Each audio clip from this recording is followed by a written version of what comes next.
आइए आज हम एक शख्सियत के बारे में जानने की कोशिश करते हैं जो हैं हमारे बाबा साहेब पुरेंद्र। कौन? बाबा साहेब पुरेंद्र। देखिए बाबा साहेब पुरेंद्र है वो एक इतिहासकार और लेखक थे। तो पहली बात तो आपको पता होना चाहिए कि ये इतिहासकार और लेखक हैं जिनका जन्म है वो 29 जुलाई 1922 को महाराष्ट्र में हुआ था।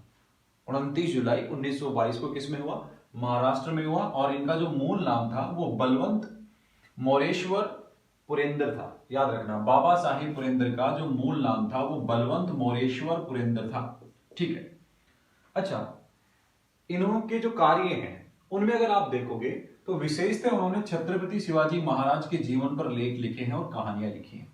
तो बाबा साहेब पुरेंद्र हैं, इन्होंने छत्रपति शिवाजी महाराज के जीवन पर लेख लिखे और छत्रपति शिवाजी महाराज के जीवन के जो लेख और कहानियों का जो इन्होंने संग्रहण किया उसे थिंग्या या स्पार्क कहा जाता है। तो आपसे पूछा जा सकता है थिंग्या या स्पार्क क्या है? तो याद रखना, थिंग्या या स्पार्क है वो शिवाजी महाराज की जो प्रशासन काल था, जो उनका रूरल एरिया था, जो एरा था, उसके ऊपर जो रूल उन्होंने किया और उसकी प्रशासन व्यवस्था क्या थी, उनकी जो शासन व्यवस्था क्या थी शिवाजी महाराज की।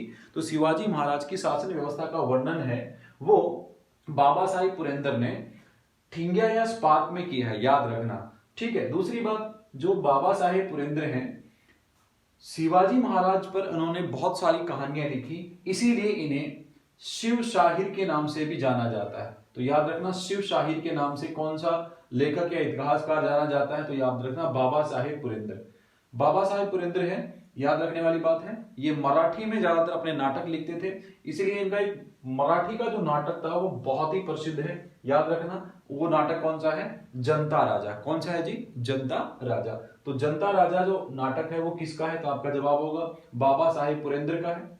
अच्छा, और अगर हम कुछ जानना चाहें तो देखिए कि इनको कौन कौन से पुरस्कार मिल चुके हैं। तो देखिए नाटक के क्षेत्र में 2007 में जो प्रदेश सरकार है उन्होंने इन्हें कालिदास सम्मान से सम्मानित किया। तो कालिदास सम्मान है वो मध्य प्रदेश सरकार के द्वारा बाबा साहेब पुरेंद्र को दिया गया 2007 में। उसके बाद में 2015 के अंदर महाराष्ट्र सरकार ने इन्हें महाराष्ट्र भूषण पुरस्कार से सम्मानित किया था। तो 2015 के अंदर महाराष्ट्र भूषण पुरस्कार मिला। याद रखना, महाराष्ट्र भूषण पुरस्कार है वो महाराष्ट्र सरकार का सर्वोच्च नागरिक सम्मान है। याद रखना, जो बाबा साहेब पुरेंद्र को 2015 में मिला। इसके अलावा 2019 के अंदर बाबा साहेब पुरेंद्र को भारत सरकार का जो दूसरा सर्वोच्च अवार्ड होता है पद्म विभूषण, उससे भी सम्मानित किया गया। तो बाबा साहेब पुरेंद्र को 2019 के अंदर क्या क्या मिला? भारत सरकार का दूसरा सर्वोच्च नागरिक सम्मान है वो कौन सा है? पद्म विभूषण वो इन्हें मिला। हाल ही में इनका क्या हुआ? निधन हो गया है।